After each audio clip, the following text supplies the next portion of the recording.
It's time, Cougar Nation. Cougar Tracks. The best season analysis with BYU insider Mitch Harper on KSL NewsRadio and on video every day on the YouTube page for KSL Sports. Welcome into Cougar Tracks here on the KSL Sports YouTube and KSL NewsRadio, your legacy home of the Cougars. I am your BYU insider, Mitch Harper. Happy to have you on board of the show wherever you're listening or watching the program today. It's a Wednesday edition of the show. That means we have a fresh new set of college football playoff rankings to unpack. So let's dive in the top story of the day. The top story of the day. The biggest story in the world of BYU sports right here on Cougar Tracks. After BYU's blowout loss to Texas Tech, College Football Playoff Committee, they were not impressed with the Cougars. The eye test did not favor BYU. This week in the playoff rankings, BYU falls from number 7 last week to now number 12 in the latest playoff rankings. That's a 5-spot drop this week. Pretty extensive drop. That's big. I mean, that's 1/5 the poll. 25 spots, that is a sizable drop. So the committee, which has leaned heavily into eye test, they said their eyes don't lie. BYU was outclassed against the Texas Tech Red Raiders. Here's the entire college football playoff top 25 rankings for November 11th. The number 1 team is Ohio State. They stand pat. 2 is Indiana. 3, Texas A&M. 4, Alabama. 5, Georgia. Texas Tech gets left out of the top 5, but they do make a 2-spot jump. They leapfrog over Ole Miss, which I thought was noteworthy after Texas Tech takes down BYU. The Red Raiders are now number 6 in the rankings and maybe within reach potentially of a top 4 seed in a first-round bye, because I think Texas Tech deserves that. They're one of the best teams in college football. I believe they could be national championship good. Texas Tech is outstanding. Ole Miss 7, Oregon 8, 9 Notre Dame, 10 is Texas. That's Notre Dame and Texas are the first 2-loss teams that appear on the rankings. Then Oklahoma, another 2-loss team, and then BYU 8-1 after that loss to Texas Tech.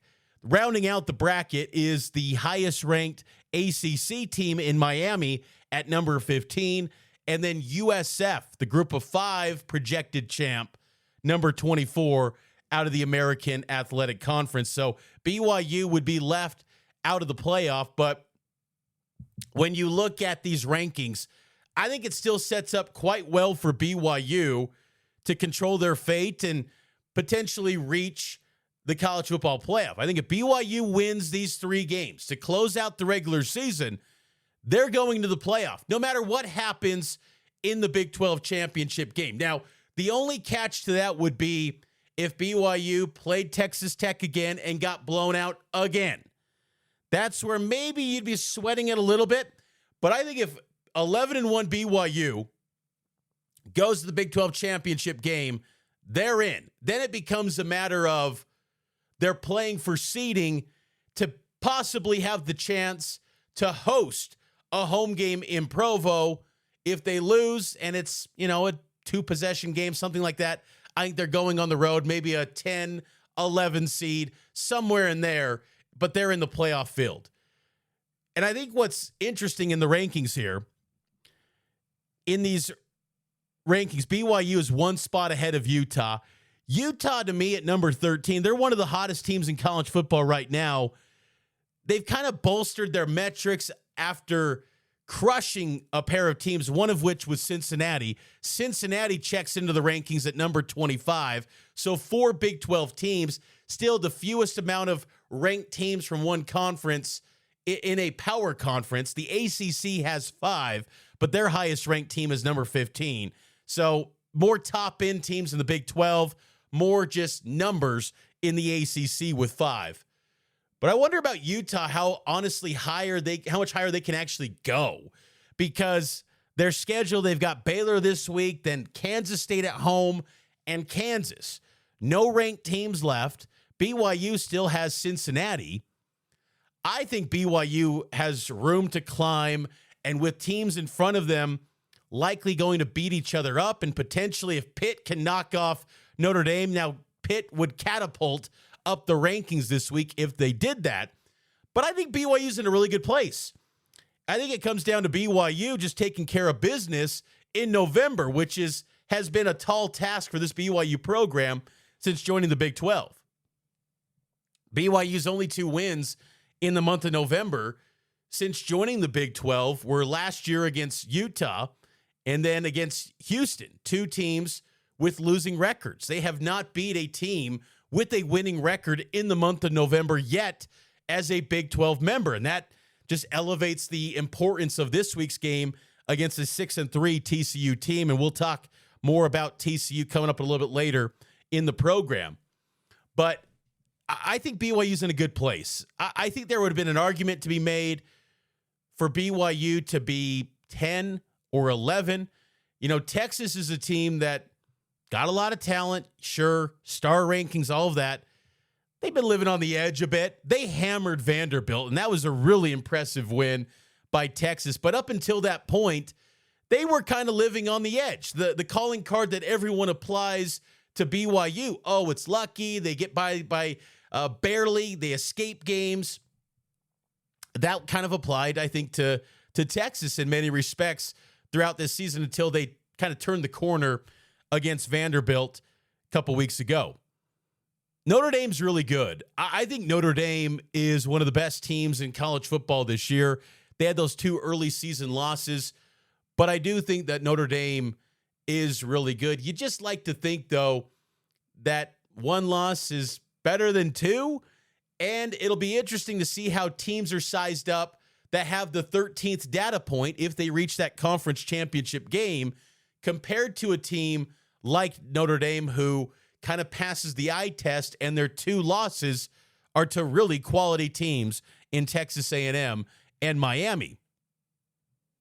But BYU's loss is to a really good team as well. So it's not like BYU has had some bad loss that sinks their metrics. Same with Utah. Their 2 losses are against Texas Tech and BYU. I think the Big 12 is in a good place to get 2 teams into the playoff. But BYU's got to take care of business. It all hinges on BYU. I struggle to see a 2-loss Utah in the regular season, 2-loss Utah getting into the playoff with no marquee games down the stretch remaining. They have to have a lot of chaos with the Notre Dames, the Texases, the Oklahomas to lose some games. And then the ACC continues to beat itself up for maybe a chance for Utah to get into the rankings, but you always got to be fearful of another SEC team climbing, a Big Ten team climbing. USC is just kind of hovering. Same with Michigan, who lost to USC. So there's so much football left to be played, but I do believe that BYU is in a really good spot when it comes to this playoff chase, and that's exciting because that performance on Saturday against Texas Tech was miserable. BYU got outclassed. The defense showed up, and the red zone defense was excellent, and that was one of the knocks Baylor AD and College Football Playoff Committee Chairman Mack Rhodes cited against putting Texas Tech at the number 5 spot was their red zone offense. Again, they can always find data to justify their rankings. Keep that in mind. And I think that's why Cougar fans get very worried about these rankings. Let's be honest. When you hear this music, you're scared. You're frightened.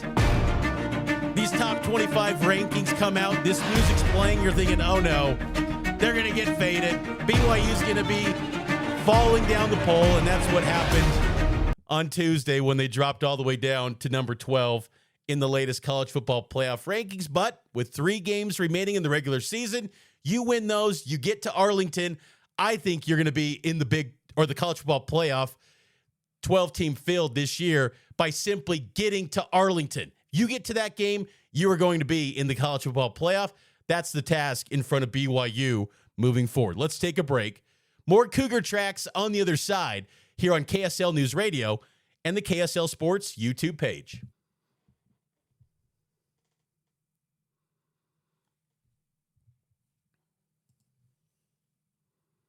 Welcome back into Cougar Tracks here on the KSL Sports YouTube. Every day, Cougar Tracks is available to you Monday through Friday, and then, of course, on the weekends with post-game reaction shows. Cougar Tracks is daily. You hear all the audio from the coaches, the players throughout the week, basketball and football. We've got you covered with Cougar Tracks here on the KSL Sports YouTube and wherever you get your audio podcast. Leave a 5-star rating and a review. It'd help out the show a ton. So BYU basketball last night. I was at the Marriott Center for the first time this season. Obviously, I missed the home opener because I was in Lubbock. So Cougs took down Holy Cross last Saturday for the home opener. Then they had another home game, closing out a 2-game homestand against the Delaware Blue Hens. And credit to Delaware, they made this thing tough. Delaware had a 13-point lead in the first half on BYU. Delaware was up throughout the entire first half. BYU didn't get their first lead until the second half, but once the Cougars got that lead, they pulled away. They at one point had a 23-point lead, but then ultimately improved to 3-0 with an 85-68 win over the Delaware Blue Hens. And I got my post-game reaction on the podcast feed, which you can listen to here on Cougar Tracks, so go check that out or watch it on the KSL Sports YouTube page. What really impressed me was BYU's big three can carry the day. 70 points from those guys, and Richie Saunders, 26. Rob Wright, a Delaware native from Wilmington, Delaware, he dropped in a career-high 26 as well. And then A.J. DeBonsa, 18 points, had 2 electric dunks, one of which a putback that had the Marriott Center fired up.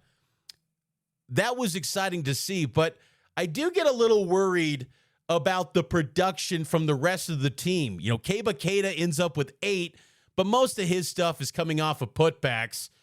Then after Keba, you got 7 points, and that's from Dawson Baker, who got his first career start, and then Mihailo Boskovic, 4 points from Mihailo, only 1 field goal make from him. Dawson Baker was 1 of 5 from the field. He had 6 boards, though, in his first career start as he stepped in for Kennard Moo Davis, who was dealing with an Achilles tendon soreness. He's expected to be available soon, according to Kevin Young. So I'd expect that he would play against UConn, but we'll see officially later in the week from Kevin Young and this BYU basketball team. But they need more players to help with the scoring output. I feel confident that Richie and AJ and Rob Wright are going to perform every single night. You know, there's going to be some nights where Richie, even on the first half on Tuesday, Richie started slow. That's what's amazing about Richie. 26 points on a game where in the first half, he goes 2 of 6, 0 of 3 from three-point line, and then he drops 20 in the second half. This team can score in bunches. When they get rolling, man, it is a sight to see this offense operate. And Rob Wright, a paint-touching guard that he is, where he can attack and get to the rim, his moves are straight filthy when he's in the paint. It is just a dynamic guard to the likes of which we've never seen before. It was promising, too, that in the second half, BYU's three-point shooting finally came to life this season. 11 of 20 in the second half, knocking down the three ball. Because I believe that this team, we know their ability to get to the rim with AJ and Rob and Richie Saunders and Keba around the rim as a rim rolling 5. We know all that. They can get to the rim. They got to do a better job finishing those layups. They were about 7 of 14 in the first half on layups. It seems 50%. Okay. I just thought there were some missed opportunities where point blank shots hit them. You got to finish at the rim at a higher clip. But to me, this team, what makes them so deadly and so dangerous in the national landscape is their three-point shooting ability. And for the first few games, and including the exhibition, the three-point shot just wasn't there. And in that second half against Delaware, it finally started to click from three-point range. And that's exciting for this team because heading into the showdown against UConn on Saturday, that is going to be dynamite, must-see TV for a basketball game in the month of November. To have the feel good, like, hey, shots are falling. That gives you a little bit of momentum, a little kick in your step going into a big game. So I thought that was a nice showing by BYU. I thought the rebounds were important to see too. 46-25. BYU out rebounds Delaware by 21. Delaware was shorthanded. They even lost one of their key players in the second half to an injury. So BYU pulled away, got a nice win. It wasn't anywhere close to the projected spread. That was 35.5. BYU only ends up winning by 17, but still, you get a win by double figures. And even Kevin Young acknowledged when asked, was there a little bit of look ahead? He just straight up said, maybe. I appreciate the honesty because you can't tell me they weren't looking ahead, these players, possibly to UConn. Now, if that happens going forward, it's going to bite you eventually because all these teams in D1, they've got some players that can, for stretches, cause some headaches.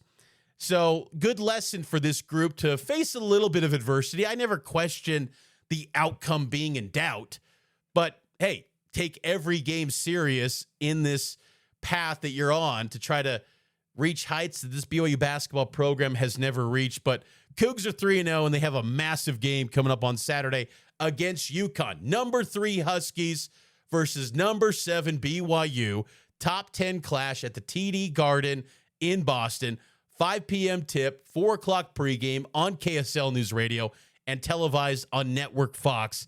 Huge game. First top 10 meeting for BYU, top 10 matchup for the Cougars since 2011, the Mountain West Conference Tournament Championship against Kawhi Leonard and the San Diego State Aztecs. Remember that year, BYU had 3 top 10 meetings against Kawhi and the Aztecs that year. BYU got the 2 regular season wins.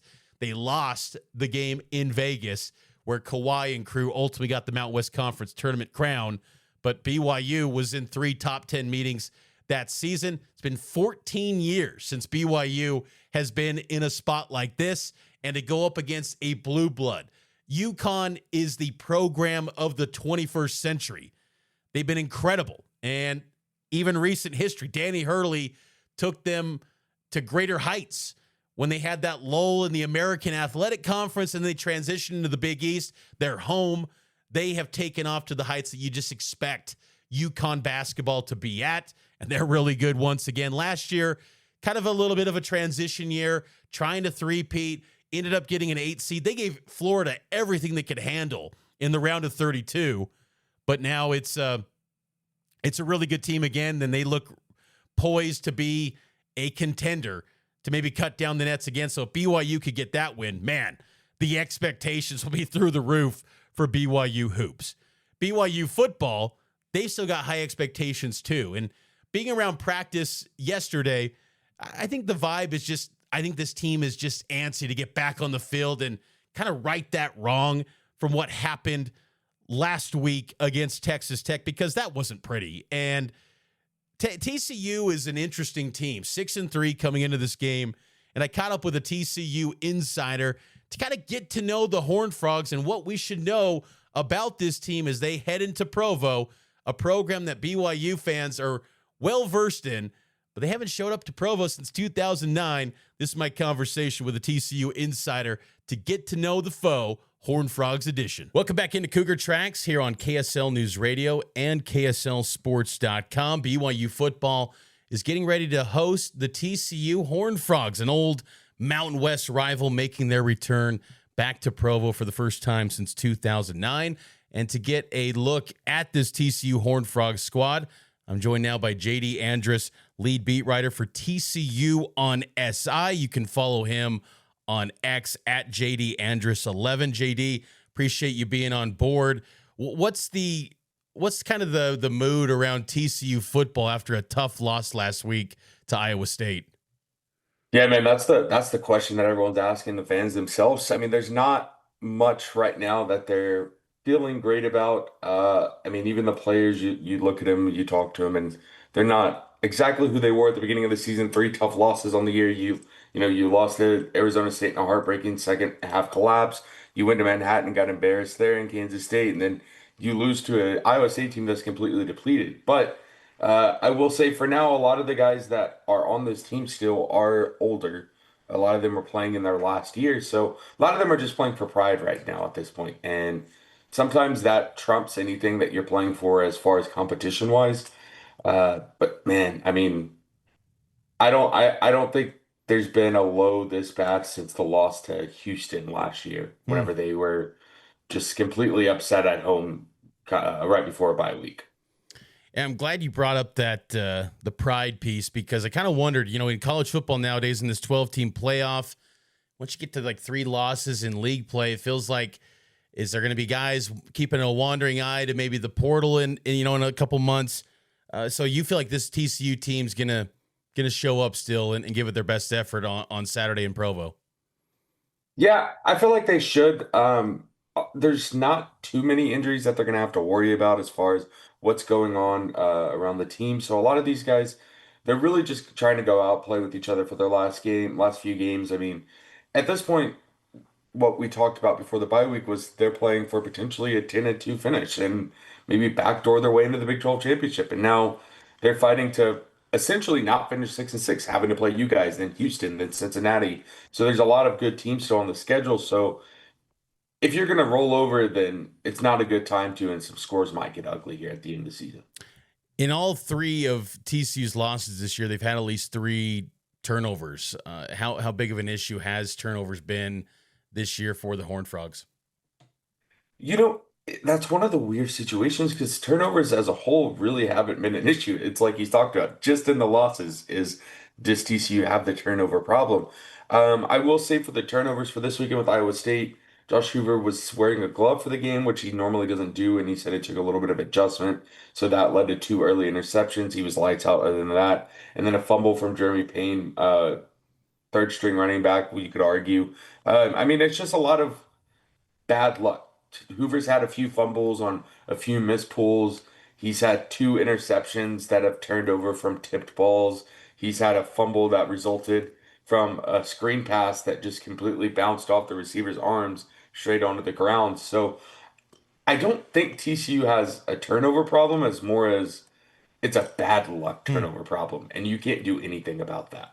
Talk with JD Andress of TCU on SI, getting to know the TCU Horned Frogs. And Josh Hoover, BYU fans know him all too well. 2 years ago, he put up a massive performance. I think still a career high for Hoover in terms of passing yards in his career. How has he evolved from, that game where he had a breakout performance against BYU 2 years ago to now?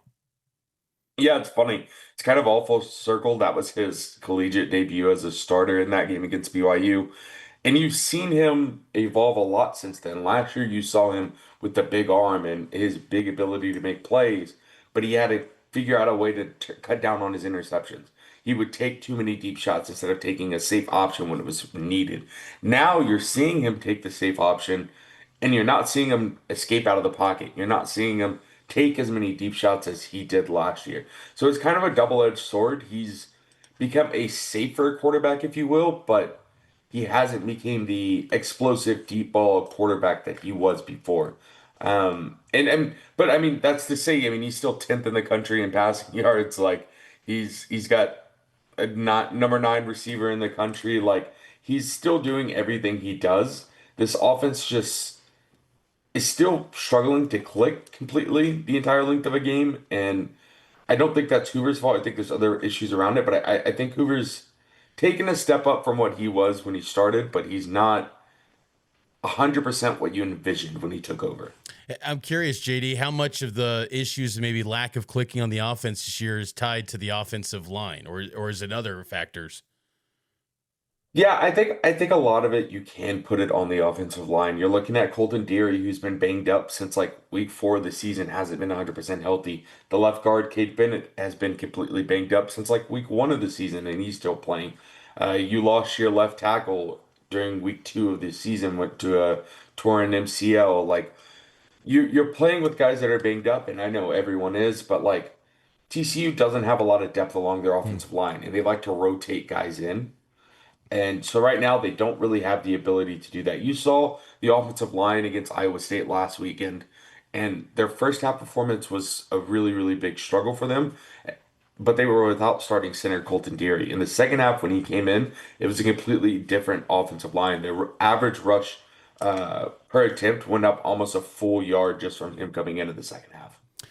Talking with JD Andress here on TCU on SI on Cougar Tracks on KSL News Radio. BYU and TCU kick it off at 8:15 p.m. Mountain Time right here on KSL News Radio and ESPN. And I'm curious, JD, too, about the TCU defense. What are the strengths and weaknesses and maybe some key players that BYU fans should know about?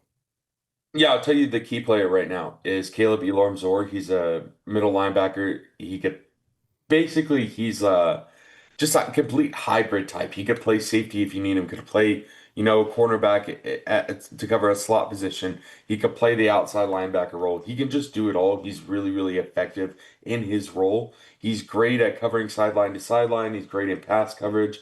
But the secondary as a whole, TCU's known to be a great secondary school. This year, they've kind of taken a step back in that department. Bud Clark, one of the best safeties in TCU football history. He had 2 interceptions last weekend. Like, he's starting to pick things back up where he was last season. Devin Deal, outside linebacker, he's been one of the best at generating pressure on the defensive side. He's really kind of grown into this role that used to be a hybrid role of dropping into pass coverage versus just pass rushing. Now he's essentially just mainly pass rushing and doing a great job at it. The defensive line isn't going to blow your socks off, but what they do a really good job of is playing contain and being able to just plug the holes that they need to. This defense has taken a big step up from where they were last year when they were one of the worst in the conference, and a lot of that is just the guys that they expected to have back did come back and did take the step up. You're looking at Devin Deal, Caleb Elam-Zor, Bud Clark was back. So this defense has pieces, and they've been playing really well. And they're partly the reason TCU has been so effective in games. The West Virginia game, they were lights out. Iowa State, they were lights out. The biggest question for this defense is, can they play a full 60 minutes? Once they hit about 50 minutes of the game time, they kind of start to struggle, and you see a different set of team in the last 10 minutes. And I'm curious as well, if TCU wins this game, it will be because they did what on Saturday night? Probably just had to outscore BYU because TCU hasn't had a first quarter touchdown in, I believe it's like not 12 quarters, 11 quarters, something like that. It's been a long time. They have not been very good at scoring first quarter touchdowns. And that's something that they can't do against BYU. Against West Virginia, they started out slow. Against Iowa State, they started out slow. You can't have that, especially against a team the caliber of BYU, especially playing on the road against BYU and how great their fan base is and that atmosphere. If you're TCU, you had to have gotten off to a good start, and you had to have kept your foot on the gas. You're not going to be able to win this game in a 21-18 showdown. This TCU defense is good, and they're capable of limiting, Bear Bachmeier and BYU as much as they can, but not for a full 60. The offense will have to be the one that wins this one. Very intrigued with this matchup on Saturday night. And JD, what do you remember, if anything, on the old days of BYU and TCU from the Mountain West years? Do you remember those? And do those memories still carry over for some Horned Frog fans?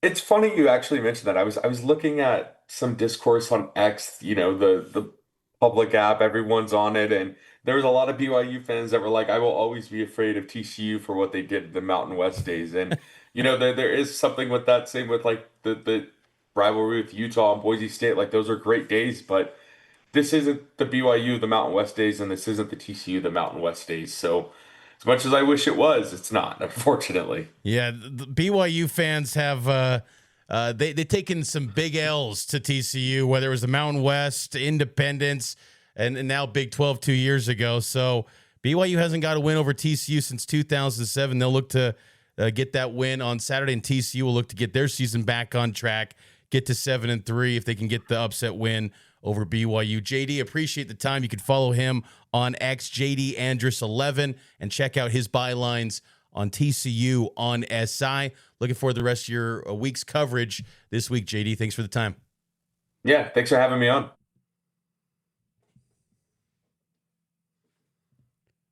Welcome back into Cougar Tracks here on KSL News Radio and the KSL Sports YouTube page. Mitch Harper with you. Had the chance to catch up at practice with BYU wide receiver Jojo Phillips, and before I had a conversation with JoJo, BYU receiver Parker Kingston grabbed the mic, and he had a question for JoJo. So, Jojo Phillips, how was it being back in your first game at Texas Tech? It was good. I was happy to be back out there with my guys. Everybody, I missed being out there. It was getting boring being at home, just watching my guys. But it was good, though. Not the result we wanted, but it's okay, though. We going to get back. Exactly. I don't know what else to ask. Parker, are we that basic in the media? Are we that basic? I'll admit, though, that was one of my questions at top of mind, and here was my full conversation with BYU wide receiver Jojo Phillips. BYU football getting ready to take on TCU, and here now with Jojo Phillips. And Parker kind of stole my question. What he asked you, just here we had a moment, just for people that didn't see it, we had a moment where Parker was asking you with the mic how it felt to be back. Just revisit that. How did it feel to get back and to be back on the field? It was really good. Obviously not the result that we wanted and not the result how I wanted to come out there and perform, but it's okay though. We're going to get back, regroup as a team and everything, and push our best effort forward for TCU and the rest of the season. But it was just fun to just getting back out there with my guys and being on the field, traveling, and just suiting back up and doing all of that because, I was at home for the past 9 weeks not being able to suit up or anything. So, well, when you talk about that Texas Tech game, what was the most for the offense, just the most frustrating part of that game? It obviously be us just not really executing to the full potential like we've been doing, and just not being able to move the ball and like just get on the scoreboard. I felt like, but we learn from film. We know what we messed up on. We know the things we need to fix. And it's going to be better, and we're going to just keep going the rest of the season. So. When you brought it up, when probably didn't like how the way you played or for that game, when there is moments where it maybe wasn't the greatest performance for the whole offense, like how do the coaches respond to you guys like in practice moving forward? Is it more strict or is it the same approach they've always taken the whole season? It's just really the same approach. Kalani talked to us on Monday, and he was just telling us like the one word that really stuck out to me is just urgency.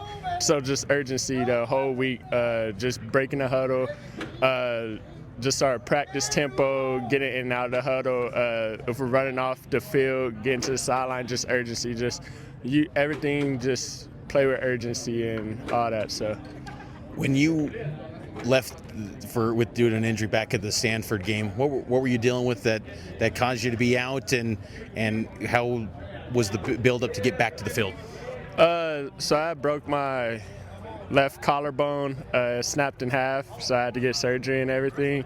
And then just once I found out I had to get surgery, it's kind of like down because I was expecting this season like to be like a good season for me and everything. And then but yeah, just once I had my surgery and everything, I just knew it was time to just get better at other aspects in life and everything, and to help my team, just find other ways to help my team get better and still help and still be out here and be involved in everything. So, but just the first 2 weeks, it was really boring because I was just sitting down, couldn't really do nothing, couldn't move my arm or anything. But after we got past that time, everything was better. I was able to start lifting again, start just getting back out here with my teammates and all of that. So, how did you stay engaged with the offense and just everything that's going on with this team? What did you do when you were away to make sure that when your time would be arrive again, that you were ready? I didn't miss no time. After my surgery, I came out here the next day to practice actually, and I was still just fresh out of surgery. Came out here the next day because I just wanted to be out here still around and let them know I still have their back and everything since I'm out. But it was just really just having a script in my hands during practice every day, just still knowing the plays, being engaged with the plays and everything, and just showing up to film and meetings every day and still being engaged and still knowing what we're doing, so that when I do come back, I still know everything that we're doing and just still on top of my plays and everything. This week, you guys are looking to bounce back to get ready for TCU. What's kind of the demeanor of this offense this week? Are you guys taking Kalani's words to heart with the urgency? Yes, we are for sure, and just going out there and dominating our plays and executing to the full ability like we're used to and everything, and just the way they were doing before I came back and everything. So that's basically it, just executing and just fixing the mistakes we made last week and not making those mistakes anymore down the road. What's been your thoughts of Bear when you were watching him on the sidelines, while you're recovering from the injury, and also just his demeanor this week bouncing back from a loss? Well, just watching Bear, just always see that he's poised and he never gives anything. He never gets too high or too low. So I just seen that from him during that game also. Even though we were down, he would still have poise. Every time he came into the huddle, it was, let's go, guys, just giving us words of encouragement, keeping us up and everything. So, yeah, I just see the same thing from him, just poise Bear, never getting too high or low. Your thoughts on TCU's defense? It's a pretty good defense. I was here in 23 when we played them, so it's a lot of similarity kind of from that year. But they have a good defense. They have a lot of good players all around, so it'll be a fun matchup and everything. A good game to bounce back from Texas Tech and everything. I'm curious too, Jojo, what gives you confidence that this team will bounce back? Because last year you guys had a loss and it snowballed into two, and you were part of that team. What gives you confidence this year will be different? Because we already been through the things. We went through it last year, and that's just something that we just been really on top of not trying to let that happen again, not letting the snowball effect happen again. So just I know we took an L, but we can't let that affect us. We can't let the L beat us in the next game too, like we did last year. We kind of let our L Kansas kind of roll into the Arizona State game and beat us too. So. Last thing for you, Joe, just been 2 months since you played a home game. How excited are you for Saturday? I'm really happy. I can't wait to get back out there in front of Les, in front of the Rock, in front of our fans. It's been a long time. It's been a long 9 weeks, going on 10 weeks now since I've been in front of our home crowd and everything. So I've just been missing. I'm very happy and just very blessed that I get to come back and play and be healthy and stuff again. Well, good luck, Jojo, and glad to see you back healthy, and looking forward to this Saturday. Thank you. Looking forward to. Looking forward to seeing JoJo and this BYU offense bounce back. They struggled mightily against Texas Tech, and JoJo acknowledged that. He did not play his best. Those drops, can't have that happen. Got to help Bear out.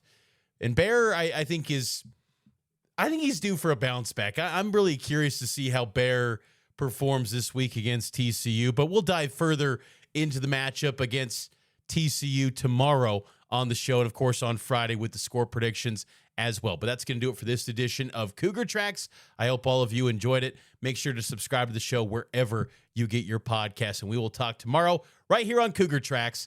And it's powered by KSL Sports and KSL News Radio.